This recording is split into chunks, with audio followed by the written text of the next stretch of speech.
अस्सलामुअलैकुम dear students, उम्मीद है कि आप लोग सब खैरियत से होंगे। आज का जो मेरा टॉपिक है, आज मैं कास्ट अकाउंटिंग पर डिस्कस करने वाला हूं कि कास्ट अकाउंटिंग को कैसे पास किया जा सकता है, कास्ट अकाउंटिंग के मोस्ट इम्पोर्टेंट चैप्टर कौन से हैं, और उसके बाद आप लोगों के सामने पास्ट पेपर जो वो शेयर करने वाला हूं, वो दिखाने वाला हूं। तो वीडियो शुरू करने से पहले आप लोगों से गुजारिश है कि अगर आप लोग मेरे चैनल पर न्यू हैं तो प्लीज़ मेरे चैनल को सब्सक्राइब कीजिए और बेल आइकॉन को लाजमी दबा लीजिए ताकि आने वाली तमाम वीडियोस के नोटिफिकेशन आप लोगों को बर वक्त मिल सकें। जैसे कि आप लोगों को पता है कि इस चैनल पर मैं एजुकेशन मतलब कॉमर्स के रिलेटेड तमाम वीडियोस अपलोड करता हूँ। तो जी, कास्ट अकाउंटिंग के अंदर सबसे पहले तो ऐसा है कि बच्चों को एक दुश्वारी आती है जी। किसी के पास पुरानी बुक होती है, किसी के पास न्यू बुक होती है, तो उन लोगों के सवाल मैच नहीं करते। तो आपने कास्ट अकाउंटिंग को कंसेप्ट के साथ तैयार करना है। सर कंसेप्ट क्या है? मे बी एक सवाल है जिसके अंदर अमाउंट चेंज होगी लेकिन तरीकाकार सेम रहेगा। तो उसके अलावा अगर आप लोगों को रिकॉर्डेड वीडियो चाहिए हो, ऑनलाइन क्लास चाहिए या पीडीएफ बुक्स चाहिए या पीडीएफ नोट्स चाहिए हो, तो आप लोग मेरे इस नंबर पे कांटेक्ट कर सकते हैं। ये मेरा कांटेक्ट दिया गया है जी, जिस पे आप लोग कांटेक्ट कर सकते हैं जी। किसी तरह की भी आपको किसी सवाल के अंदर अगर कोई प्रॉब्लम आ रही है तब भी आप लोग मुझसे कांटेक्ट कर सकते हैं। तो जी सबसे पहले तो हम चलते हैं जी कि हमने कौन कौन से चैप्टर करने हैं जो मोस्ट इम्पोर्टेंट है, जिनमें से सवाल हर साल लाजमी आता है। तो आप लोगों ने सबसे पहला जो चैप्टर है जिसको आपने करना, वैसे चैप्टर तो ज़्यादा है लेकिन मैं जो आपको बता रहा हूँ जिसमें से हर साल तकरीबन सवाल आता है, वो है जी आप लोगों का जी कास्ट अकाउंटिंग साइकिल, जो कि आप इसमें से सवाल हर साल लाजमी पूछा जाता है जी। Cost accounting cycle, cost accounting cycle जो आपकी बुक के मुताबिक है वो चैप्टर नंबर 4 है, लेकिन यहाँ मैंने तरतीब के अंदर जो लिखा है वो चैप्टर नंबर 3 है, कास्ट अकाउंटिंग साइकिल।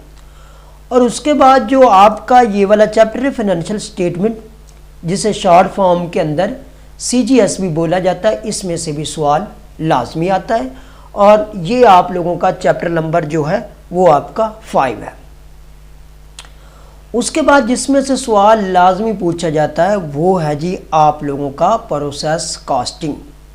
इसमें से भी आपको एक सवाल लाजमी दिया जाता है जिसको आप शॉर्ट फॉर्म के अंदर CPR भी कहते हैं, कास्ट प्रोडक्शन रिपोर्ट। और उसके बाद जो आप लोगों का चैप्टर है जी मटेरियल कॉस्टिंग, इसमें से भी सवाल लाजमी आता है बच्चों जी। इसको 3 स्टेप के अंदर वैसे उन लोगों ने बुक वालों ने डिवाइड किया है तीनों में, इसमें से 2 सवाल भी आ जाते हैं, एक तो लाजमी आता है। उसके बाद जो आप लोगों का चैप्टर है जी बच्चों जी लेबर, इसमें से सवाल लाजमी आएगा बच्चों जी। इसको भी अच्छे से तैयार करना क्योंकि इसके बहुत शार्ट से सवाल हैं, बहुत ज़्यादा सवाल नहीं है, तो इस वजह से इसको भी तैयार करना। वो भी आपको बाद में बताया जाएगा कि इसके कौन कौन से सवाल करने हैं, कितने सवाल हैं। उसके बाद जी फैक्ट्री ओवरहेड, इसमें से भी सवाल लाजमी आता है बच्चों जी। ये जो मैंने चैप्टर टोटल बता दिए 1 2 3 4 5 और 6, अगर 6 बच्चों आप लोग तैयार करके चले जाते हैं तो इनमें से एक एक सवाल लाजमी आता है। 6 चैप्टर बताने का एक मेरा मकसद है, मैं इस वजह से 6 चैप्टर बता रहा हूँ। क्योंकि बच्चों जी 6 चैप्टर बताने का मेरा एक मकसद ये है कि अगर आप लोगों से एक सवाल भूल जाता है, आप लोगों से मिस्टेक होती है, तो आप लोगों के 5 सवाल कंप्लीटली होने चाहिए। जैसे कि आप लोगों को पेपर पैटर्न का बताता चलूँ कि 100 नंबर का पेपर आएगा, 100 नंबर के पेपर में से आप लोगों के बच्चों जी 8 सवाल दिए जाते हैं, जिनमें से आपने कोई मर्जी 5 अटैम्प्ट करने होते हैं। ये नहीं होता कि ये वाला करना है ये वाला करना है, बल्कि 8 दिए जाते हैं, उनमें से कोई आप लोग 5 अटैम्प्ट करेंगे तो आपके 100 नंबर का पेपर है जी। आपने 100 नंबर ही लेने हैं, कोशिश करनी है पूरे 100 लेने की, ठीक है जी। उसके बाद जी नेक्स्ट जो मैं वीडियो बनाऊंगा उसके मैं आपको सवाल भी बताऊंगा कि इस चैप्टर का कौन कौन सा सवाल ज़्यादा है। मैं आज मैंने चैप्टर बताएं, इसके साथ ही जो अगला मेरा स्टेप है मैं आप लोगों को अभी कुछ पेपर शेयर कर देता हूं ताकि आप लोगों को आइडिया हो जाए कि इन्हीं चैप्टर में से पूछा जाता है। और इसके बाद देखते हैं जी आप लोगों का जी, यहाँ देख लेते हैं जी, ये आप लोगों के लिए मैंने रखे हुए हैं जी पास्ट पेपर डाउनलोड करके। और अगर किसी को PDF फॉर्म में चाहिए हो तो आप लोग मुझसे कॉन्टैक्ट करके ये ले सकते हैं। तमाम बुक्स के बच्चों जी मैंने रखे होते हैं, जैसे कि मैं अभी नेक्स्ट जो वीडियो होगी उसके अंदर आप लोगों का 23 और 24 का भी आप लोगों के सामने पेपर शेयर कर दूंगा। जैसे कि बच्चों ये देखो जी, मैंने 2022 का जी university of Punjab associate degree in commerce part second के अंदर ये बच्चों जी सब्जेक्ट है जी, ये आप लोगों के सामने पेपर है, ये देख सकते हैं बच्चों जी। ये आप लोगों का जी ये पूछा गया जी कास्ट अकाउंटिंग साइकिल में से सवाल। उसके बाद जी नेक्स्ट देखते हैं, ये देखें बच्चों जी, ये आप लोगों का CGS फिनेंशियल स्टेटमेंट से सवाल पूछा गया जी। उसके बाद ये बच्चों जी लेबर से, ये बच्चों जो चैप्टर है ये जी CPR से पूछा गया जी, प्रोसेस कास्टिंग जिसको नाम दिया जाता है जी। उसके बाद जी नेक्स्ट पेज पर चले जाएं जी, ये देखें जी बच्चों जी। उसके बाद देखते हैं जी और कौन कौन से चैप्टर में से पूछा गया, ये बच्चों जी मटेरियल में से पूछा गया है, ठीक है जी। उसके बाद बेटा जी और कौन कौन से चैप्टर में से पूछा गया जी, ये देखते चले जाते हैं। ये बेटा फैक्ट्री ओवरहेड में से पूछा गया सवाल। ये बेटा फिर मटेरियल से ज़्यादातर बेटा 2 सवाल पूछता है जी। ये LIFO FIFO जो आप लोगों का पहला स्टेप है ना, इसके अंदर 3 मतलब आप लोगों को सीखे जाते हैं जी।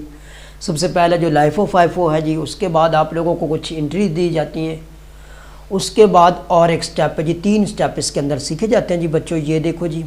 उसके बाद जी एक जी थ्योरी का सवाल दिया गया जी, डिफाइन कास्ट अकाउंटिंग और difference between caste accounting and financial accounting अंदर। ये बच्चों जी आप लोगों के सामने जी 2014 का पेपर आया हुआ एनुअल का।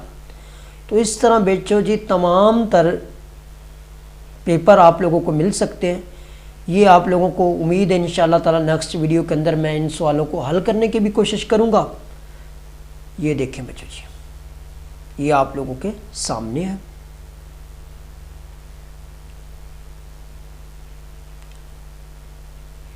जी बच्चों जी, ये आप लोगों के सामने तमाम तर एनुअल सप्लीमेंट्री उनके तमाम तर बच्चों जी पेपर यहाँ मैंने रखे हुए हैं जी, ये देख लें जी।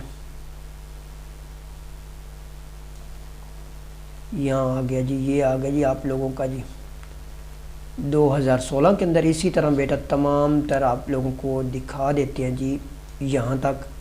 ये 2019 का जी बच्चों जी। तो ज़्यादातर बच्चों की कंपार्ट बहुत ज़्यादा आती है कास्ट अकाउंटिंग के अंदर, तो इस वजह से बच्चों जी कंसेप्चुअल की बात की थी तो थोड़ा सा उस वक्त। चलें अब आपको थोड़ा और मज़ीद बता देता हूँ बच्चों जी है क्या प्रॉब्लम कंसेप्चुअल की।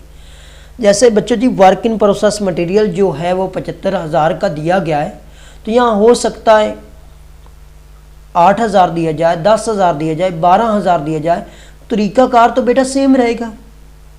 इसमें जो फेल होने की ज़्यादातर रेशो है वो बच्चों उनकी है जो लोग रट्टा सिस्टम लगाते हैं। कास्ट अकाउंटिंग के अंदर रट्टा सिस्टम नहीं होता, एडवांस के अंदर तो तकरीबन सवाल वही बुक वाले होते हैं सेम। इसके अंदर थोड़ी बहुत ही चेंजिंग होती है, इस वजह से चेंजिंग हो जाती है कि किसी बच्चे ने ओल्ड वर्जन की बुक ली हो, किसी के पास न्यू है, तो कुछ भी हो सकता है बेटा। इस वजह से इसे क्या करना है कंसेप्चुअल। तो इंशाअल्लाह ताला हमारी नेक्स्ट मुलाकात होगी नेक्स्ट वीडियो के साथ। तब तक मुझे दीजिए इजाज़त। ओके, अल्लाह हाफिज़ एंड टेक केयर।